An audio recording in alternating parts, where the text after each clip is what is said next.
안녕하세요. 오늘의 데일리 뉴스레터에 오신 것을 환영합니다. 세계를 충격에 빠뜨리고 전 세계 안보 구도를 바꿀 수 있는 움직임에서 미국은 갑작스럽게 한국에 핵무기를 장착할 수 있도록 허용하겠다는 의사를 표시했으며 심지어 미군을 일본에서 한국으로 이동시키는 것을 제안했습니다. 이 결정은 지역 내 국제관계의 미래에 대한 일련의 질문을 제기할 뿐만 아니라 미국의 아시아에서의 국방 및 안보 전략에서 큰 전환점을 반영합니다. 주목할 점은 이 모든 것이 야심찬 정책 보고서가 발표되기 직전에 일어났으며 이 보고서는 한국을 단순한 안보 파트너가 아닌 잠재적 핵강국으로 새로운 길을 제시했습니다. 이는 지금까지 한 번도 공개된 적 없는 새로운 게임으로 지역과 전 세계가 다음 움직임을 면밀히 관찰해야 하는 상황을 만들었습니다. 최근 미국이 이례적으로 한국의 핵무장을 허용하는 동시에 일본을 버리고 주일미군까지 한국에 모두 배치해 북한을 흡수통일할 수 있다는 첩보가 전해지면서 전 세계가 들썩이고 있습니다. 이 소식이 전해지면서 가장 날뛰고 있는 국가는 바로 중국과 일본. 그동안 북한에서 헐값으로 개발권을 사들여 막대한 규모의 자원을 캐가며 북한을 속국으로 자유자재로 컨트롤하던 중국, 그리고 아시아에서 미국과 최우방국 지위를 바탕으로 온갖 특권과 혜택을 누려온 일본. 이번 미국의 중대 발표로 이 두 나라의 운명은 완전히 뒤바뀌어 버렸는데요. 바로 이 충격적인 내용의 시작은 조 바이든 미국 대통령의 2024일 한국-일본 순방을 앞두고 백악관에 제출된 두 대통령 하나의 길 정책 제언 보고서입니다. 이 보고서는 미 중앙정보국 CIA의 대통령 1일 브리핑을 모델로 만들어진 것으로 이 보고서를 주도한 수미 테리 우드로 윌슨 센터 아시아국장 겸 한국역사공공정책국장은 서문에서 국제 환경을 완전히 탈바꿈시키고 있는 여러 변화에 비춰볼 때 한국과 미국은 더 이상 양자관계나 양국이 직면한 공동과제에서 예전처럼 대응할 수 없다라며 양국이 기민하게 새로운 정책을 수립해야 한다고 밝혔습니다. 참고로 우드로 월슨 센터는 미국의 4대 싱크탱크로 우드로 월슨 센터의 제인 하먼 69소장은 미국 민주당의 구선 하원 의원 출신입니다. 하버드대 로스쿨 출신으로 빌 클린턴 정부와 버락 오바마 정부에서 정보안보 분야를 깊숙하게 자문해 왔습니다. 현재까지 미국 민주당 최고의 실세 중 한 명으로 꼽히는 힐러리 클린턴과도 친분이 매우 두터운 것으로 전해졌는데요. 우드로 월슨 센터가 제시한 정책 대부분이 바이든 정부에서도 적용될 만큼 영향력이 막강합니다. 그래서 전 세계 주요 외신들도 우드로 월슨 센터의 발표를 곧 선행지표로 바이든 행정부의 정책을 예측하고 있는데요. 에이브러햄 덴마크 우드로 윌슨 센터 핵심 관계자는 한국과 미국이 지금까지와는 완전히 다른 새롭고 강력한 정책을 만들 것이라며 미사일 방어 역량 강화, 데이터 통합, 한미 타격 능력의 정교화, 미 해군 함정의 한국 기지 순환 배치, 한국군의 더 많은 다국적 훈련 참가 등을 직접 언급했고 한국의 핵무장을 통해 중국을 무력화시킨 후 북한을 흡수통일하는 방법까지 거론됐습니다. 지금까지 미국 내 전문가 일부가 한국의 핵무장 가능성을 거론한 적은 있지만 이렇게 바이든 행정부의 정신적 지주이자 정책 지도자인 싱크탱크가 한국의 핵무장을 언급한 것은 처음 있는 일입니다. 그리고 더 놀라운 것은 이번 보고서는 미국 4대 싱크탱크인 우드로 월슨 센터의 주도로 한국과 미국 양국의 전문가 20인이 공동으로 정책을 수립해 발표한 것이라는 점인데요. 주요 참여자를 보시면 리처드 아미티지 전 국무부 장관과 빅터 차 CSIS 선임 부소장, 수미 테리 우드로 윌슨 센터 아시아국장, 윤영관 전 외교부 장관 등이 포함됐습니다.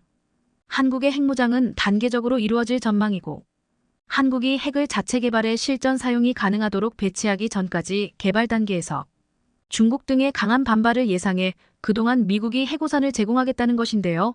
핵우산은 핵보유국의 적대국이 동맹국을 재래식 무기나 대량 살상 무기 웨펀즈 어브 매스 디스트럭션 WMD로 공격하는 경우 해당 적대국의 핵무기를 사용해서 감당할 수 없는 피해를 주겠다는 보복 위협을 통해서 적대국의 공격을 억제하고 동맹국을 보호하는 전략입니다.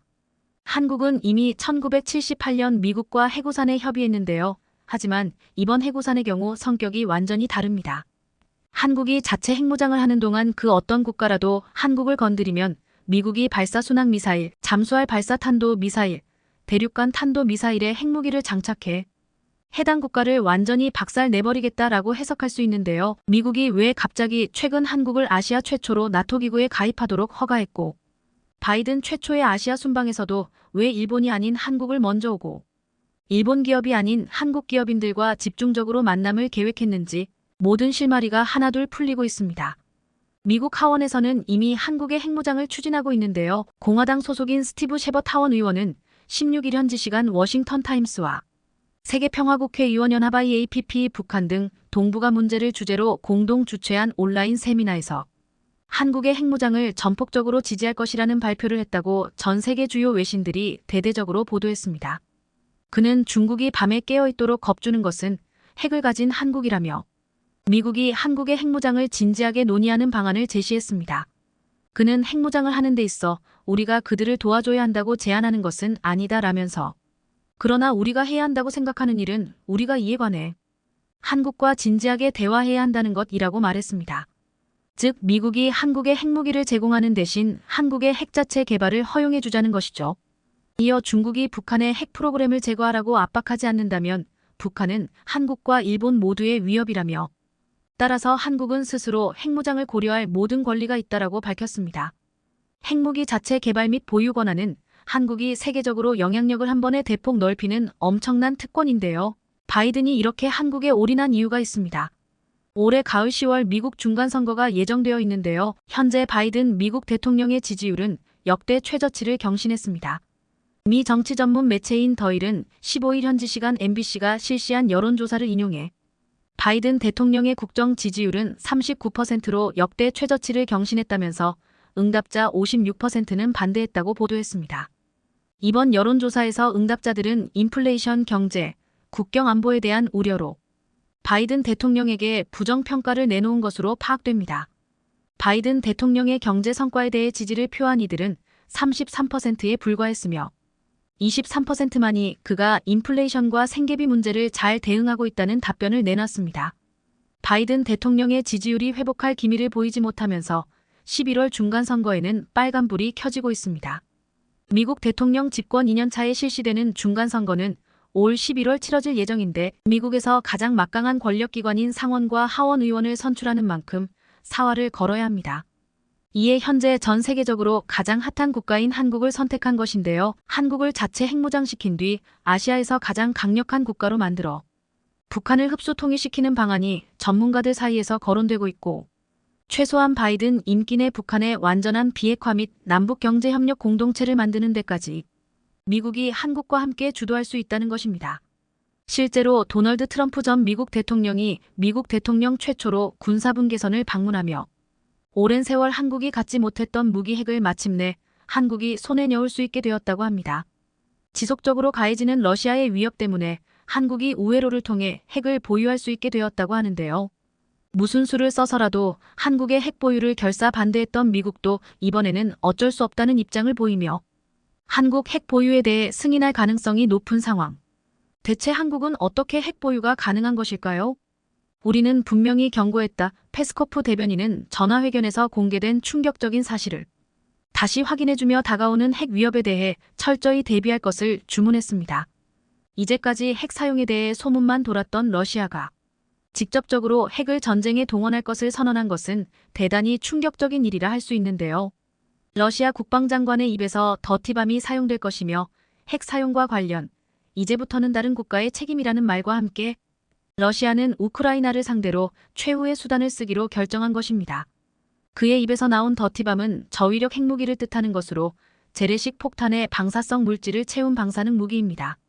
더티밤이 터질 경우 대기에 엄청난 양의 방사능이 분출 사람들을 대상으로 무차별적인 방사능 오염을 일으킵니다.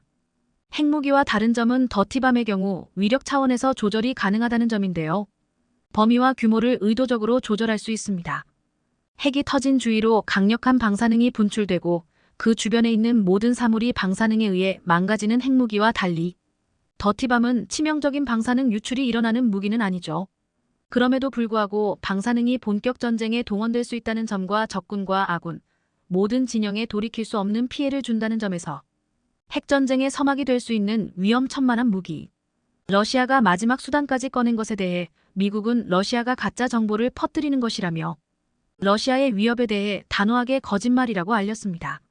드미트로 쿨레바 우크라이나 외무장관은 토니 블링컨 장관과의 통화를 마치고 더티밤 사용 선언이 우크라이나와 그의 동맹국을 흔들려는 수작이라는 것이 분명하다고 밝혔죠. 블링컨 장관은 만약 저위력 핵무기를 러시아가 사용한다면 미국 입장에서는 묵과하지 않을 것을 지적. 미국도 러시아를 상대로 핵을 쏘는 일을 주저하지 않을 것이라고 말하며 이례적으로 핵 탑재 잠수함 위치를 공개했습니다. 미군 중부사령부는 아라비아해에서 미국 핵 추진 잠수함 웨스트 버지니아의 위치를 공개.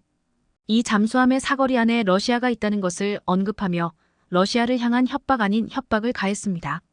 보통 미군의 주력 자산이라 할 수 있는 핵잠수함을 공개적으로 위치까지 공개한 것은 명백하게 러시아를 향한 미국의 견제 의사라 할 수 있죠. 러시아도 이에 대해 모르진 않았으나 메시지를 바꾸진 않았습니다. 페스코프 대변인과 쇼이구 장관은 미국 핵잠수함 위치 공개와 발맞춰 더티밤 사용에 대해서 러시아는 사용에 대해 분명히 말했다는 말과 함께 우크라이나 전장에 사용할 것을 암시했죠. 결국 우크라이나 러시아 전쟁에 핵이 등장할 예정인데요. 자칫 잘못하면 대규모 핵전쟁으로 이어질 수 있는 긴급한 상황. 재래식 전쟁과는 차원이 다른 후폭풍이 올 수 있는 핵 사용에 많은 유럽 국가들은 공포에 떨었습니다. 그 중에서는 한국 무기를 수입하며 재난에 대비하던 폴란드가 있었죠. 폴란드는 러시아가 기어코 핵을 사용하려는 모습을 보곤 공포에 질렸습니다. 결국 폴란드 대통령은 미국에게 핵무기를 요청하게 되었는데요.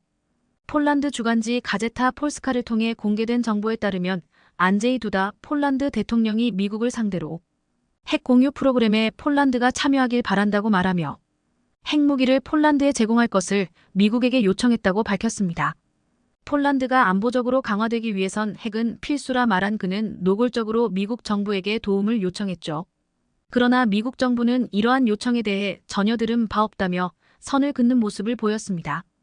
핵을 다른 국가에 누출하지 않으려는 미국은 명백히 폴란드 대통령이 언론을 통해 밝힌 사실조차 부인하며 미국에선 그런 요청을 받은 적이 없다며 거리를 두었죠. 그러나 최근 러시아에서 더티밤 사용이 본격화되면서 미국도 기존 핵무기 제공 거부 입장에서 선회하기 시작했습니다. 우크라이나 지근거리에 위치한 폴란드 역시 더티밤의 여파에 전혀 무관하다고 볼 수 없기 때문이죠. 폴란드는 러시아 침략의 공포에서 자유롭지 못한 국가입니다. 최근 벨라루스도 기존 중립 입장에서 러시아 편으로 돌아서면서 폴란드도 우크라이나처럼 공격받을 가능성이 높아졌습니다. 그렇기에 폴란드는 다급하게 재래식 병력을 사들이며 전쟁에 급격하게 대비한 것이죠. 그러나 전쟁의 한가운데 빠르게 물량을 생산할 수 있는 곳은 몇 군데 없었고 그 중에서 폴란드 정부의 요구 조건을 만족하는 곳은 단 한 군데였습니다. 바로 한국이 해당 국가였는데요. 한국의 다양한 무기를 직접 본 폴란드는 만족스러운 무기 경험을 통해 다량의 한국 무기를 수입하기에 이릅니다. 실제 올해 국내 방산 기업이 폴란드와 맺은 수출 계약은 한화로 약 21조 2,300억 원에 달하는 금액이었습니다. 폴란드는 KAI의 FA50 경공격기 48대, 현대로템의 K2 전차 980대, 한화디펜스의 K9 자주포 648문, K239 다연장 로켓 288문 등 엄청난 양의 무기를 싹쓸이하면서 구입을 서둘렀죠. 다른 국가에서 걱정할 정도로 폴란드는 너무도 많은 물량을 선주문하면서 도입을 서두르는 모습을 보였습니다. 한국도 엄청난 물량의 생산 라인을 전체 다 가동하는 등 폴란드의 요구 조건에 맞추기 위해 24시간 공장 가동에 들어갔죠. 그런데 놀랍게도 21조 금액의 무기 수입으로 끝나는 것이 아니라 추가 무기 도입까지 폴란드가 선언한 것입니다. 현재 독일의 라인메탈사와 호주에서 경합을 펼치고 있는 한국의 레드백까지 폴란드가 구입을 검토한 것이죠. 마리우시 부아슈차크 폴란드 부총리 겸 국방부 장관은 자체 개발 장갑차 보르숙 BORS-UK의 보안수단으로 한국의 AS-21을 고려하고 있다고 밝혔습니다. AS-21은 레드백의 개발 단계 코드명을 지칭하는데요. 레드백 테스트를 시작했다고 밝히며 레드백 사진을 SNS에 올린 것입니다. 폴란드에서 만약 레드백까지 추가 구입을 검토한다면 약 8조 5천억 원에 해당하는 금액을 추가하는 것인데요. 한국이 아니었다면 불가능한 수준의 무장을 폴란드는 갖추면서 본격적인 전쟁 대비에 나선 것이죠. 거기에 더해 폴란드는 핵무장 논의까지 나서며 핵까지 겸비한 강군으로 거듭날 준비를 마친 것인데요. 미국에서는 나토식 핵공유 방안은 물론이고 B-61-12 전술 핵폭탄까지도 폴란드에 도입할 것을 검토했다고 합니다.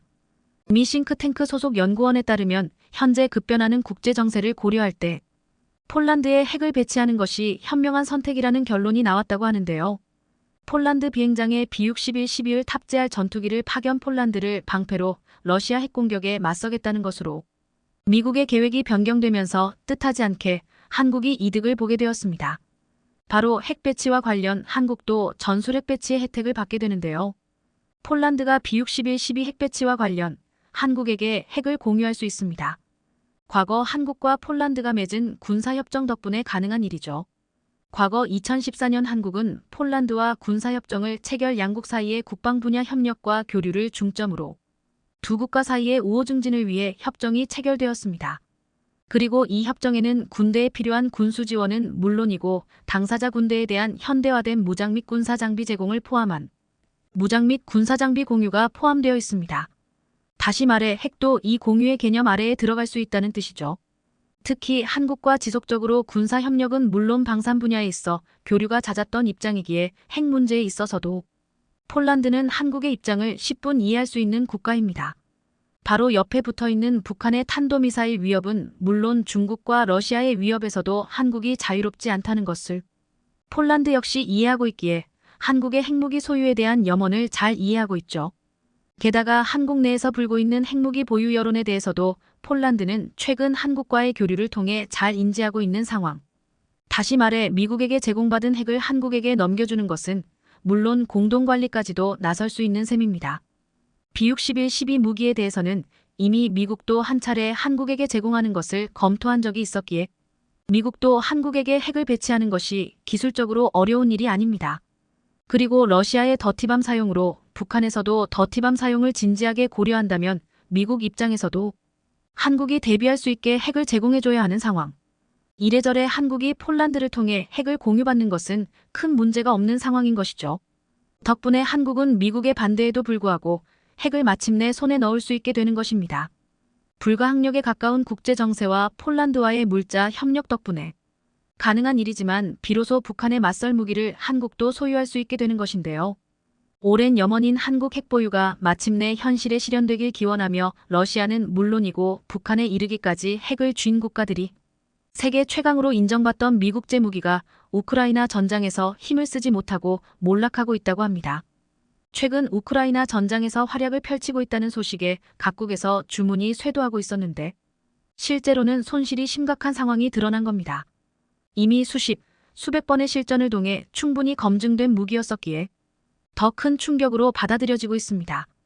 우리는 한국에 대조리 없다. 폴란드 르제르코프스카 재무장관. 폴란드 내에서 한국의 무기를 사기 위해서 24조 원을 대출받았다는 말이 나오자 폴란드 재무장관이 폴란드는 대출을 받은 적이 없다고 말했습니다. 또한 마리우스 부아슈자크 국방장관도 한국에서 차관으로 자금을 조달할 것이라고 말한 적이 없다고 했습니다. 폴란드가 한국과 무기 계약을 할 때 엄청난 대운을 받을 것이라는 폴란드 내 보도와 국내 일부 보도가 전혀 사실이 아니라는 것을 천명한 것입니다.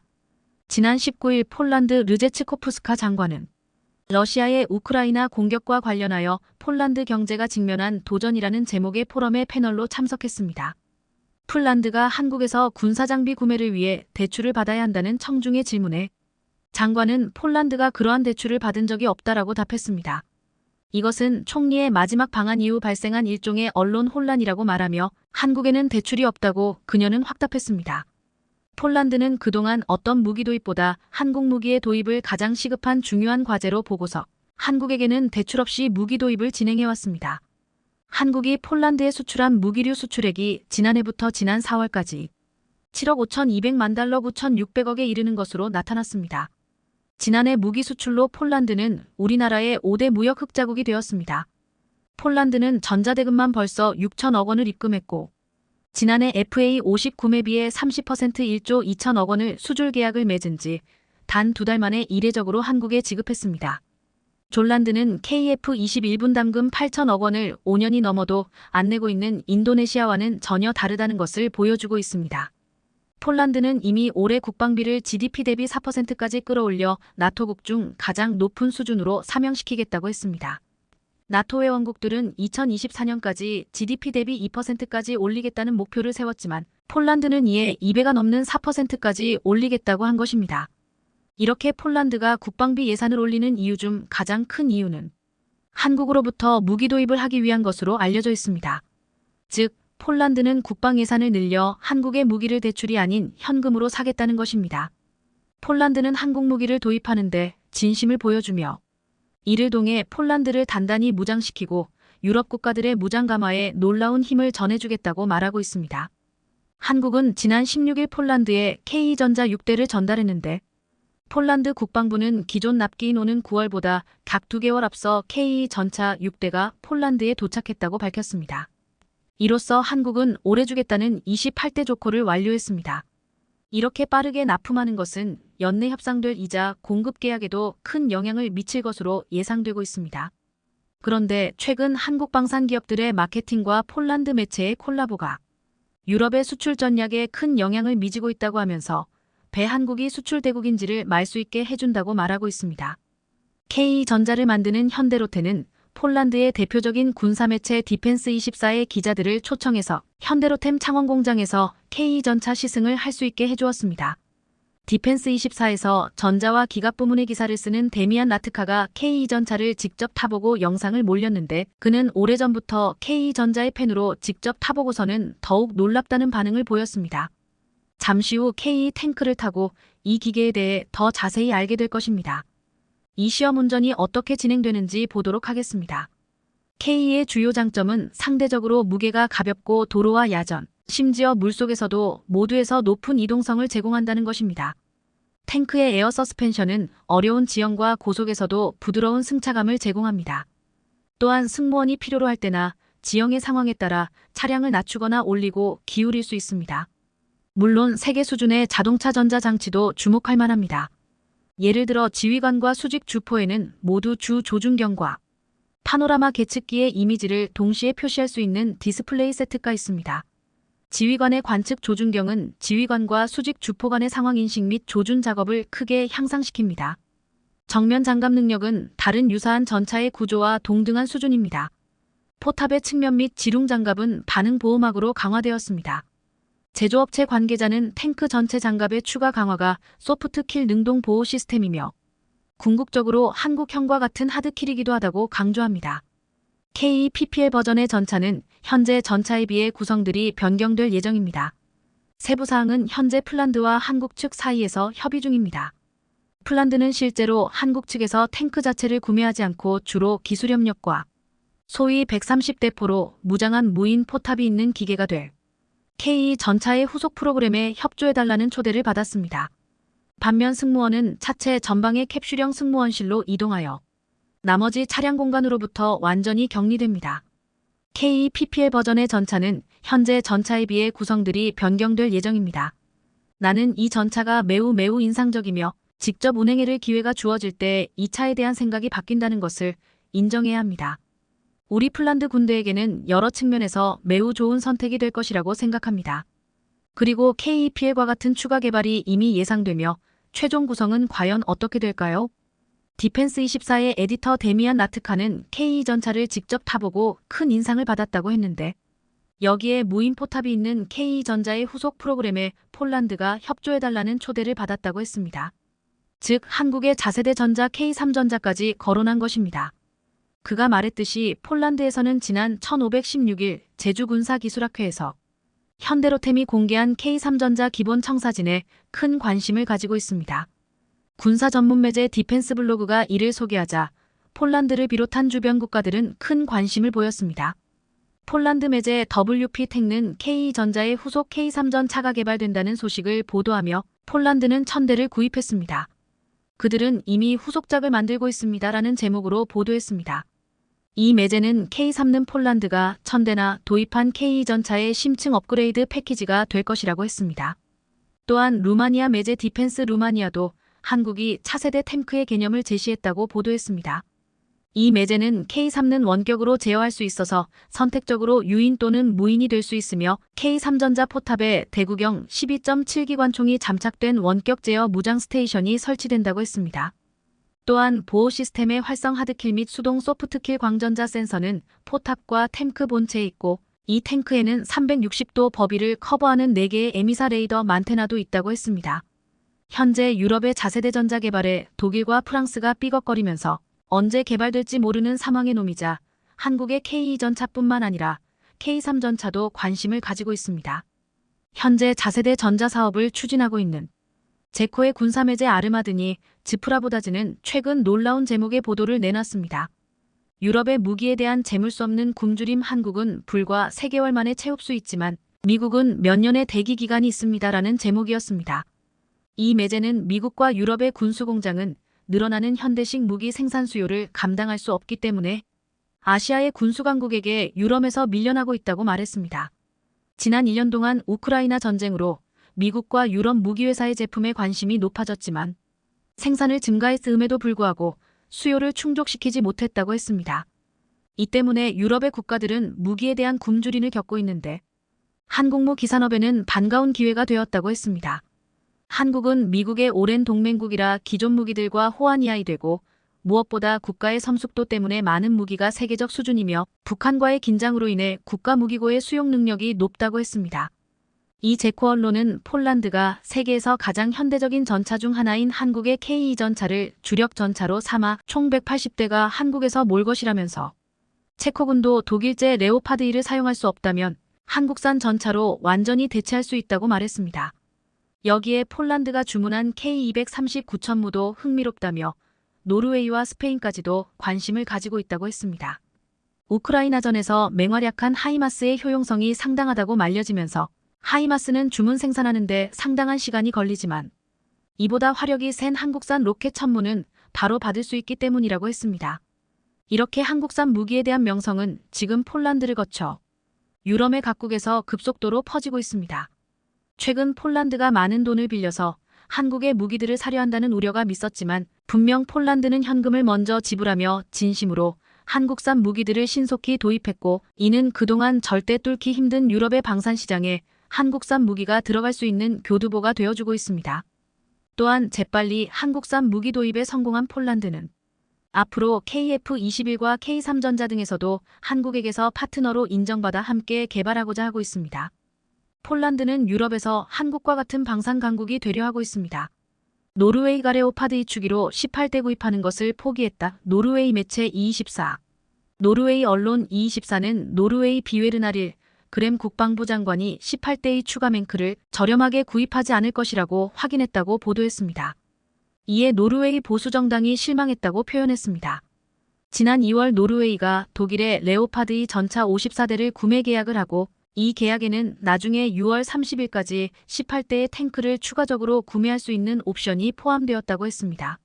그런데 당시 레오파드 2의 가격은 우크라이나 침공전에 협상된 가격으로 7월 1일부터 가격을 올린다고 했으니 저렴한 가격에 18대를 살 수 있는 절호의 기회였습니다. 그런데 지금 노르웨이가 이렇게 값싸게 18대를 추가 구매하지 않는 이유가 폴란드에서 K2 전차가 빠르게 납품되는 것을 보았기 때문이라는 의견이 나오고 있습니다. 이것을 중단시키는 데 가장 큰 역할을 한 사람은 노르웨이 육군 참모총장 영리크 크리스토페르센 노르웨이 육군 대장으로 이전부터 그는 노르웨이의 전차 도입을 반대해왔습니다. 그는 새 전차를 구입하는 것은 기통성과 화력이 아닌 방어에 돈을 쓰는 것을 의미한다며 노르웨이와 로켓 포병이나 헬리콥터를 먼저 구매해야 된다고 주장했습니다. 그럼에도 전차가 필요하다는 군 수뇌부와 정치권의 압박에 그는 결국 한국산 K2 전차 구매를 권유했습니다. K2 전차는 독일의 제한에 비해 저렴하고 빠르게 배송되기 때문에 전략적으로 가치가 있다고 판단했습니다. 실제로 현대로템은 폴란드에 지난해 계약하고 1년도 채 되지 않아서 28대 고를 완료하고 2024년엔 56대, 2025년에는 96대를 공급받을 예정입니다. 하지만 노르웨이 정부는 군의 최종 권고를 무시하고 독일산 탱크를 구매하기로 했습니다. 이에 이리크 크리스토페르센 대장은 분노했고 결국 값싸게 추가 도입하는 것을 막았습니다. 독일산은 도입 가격이 비싸고 보수 유지 비용도 많이 들 뿐더러 무엇보다 배송이 느리기 때문에 당장 노르웨이 육군 전력에 아무런 도움이 안 된다고 판단한 것으로 보였습니다.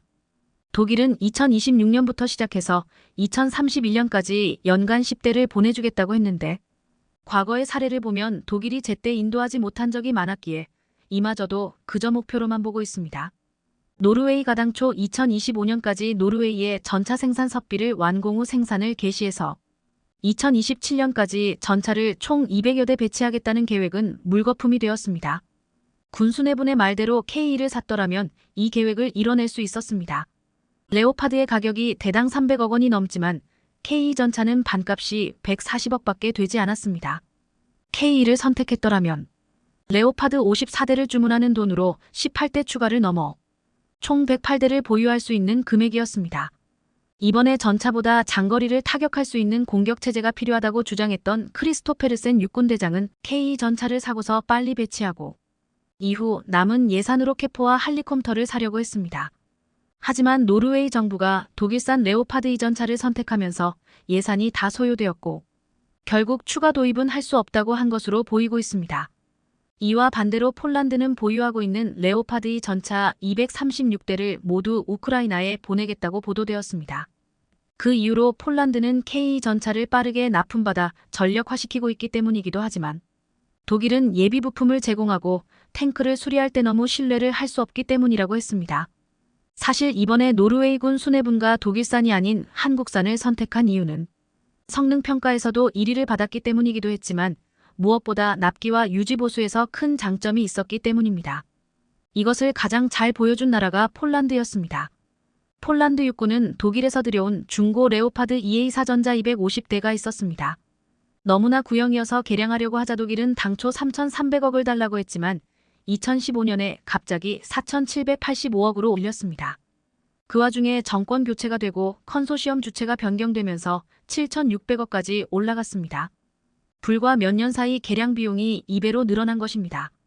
이렇게 비싼 비용에도 2015년에 계약해서 2020년까지 레오파드 EA사를 폴란드군의 요구사항에 맞춘 레오파드 EPL 버전으로 업그레이드하기로 했습니다.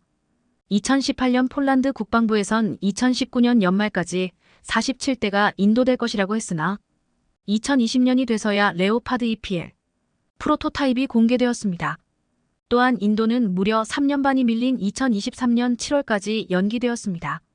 또한 개량을 맡은 라인메탈은 30년 된 구형기체의 이해가 부족해 납품된 레오파드 EPL 3시에서 균열이 발생하기도 했습니다.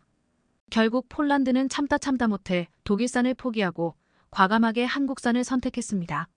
공동으로 전차를 사용하고 유지보수 시스템을 사용하는 유럽 공동체만에서 아시아의 전차를 대거 수입한다는 것은 원래 말이 되지 않았습니다. 하지만 독일에 대한 폴란드의 분노는 파격적인 선택을 할 수 있게 해주었습니다.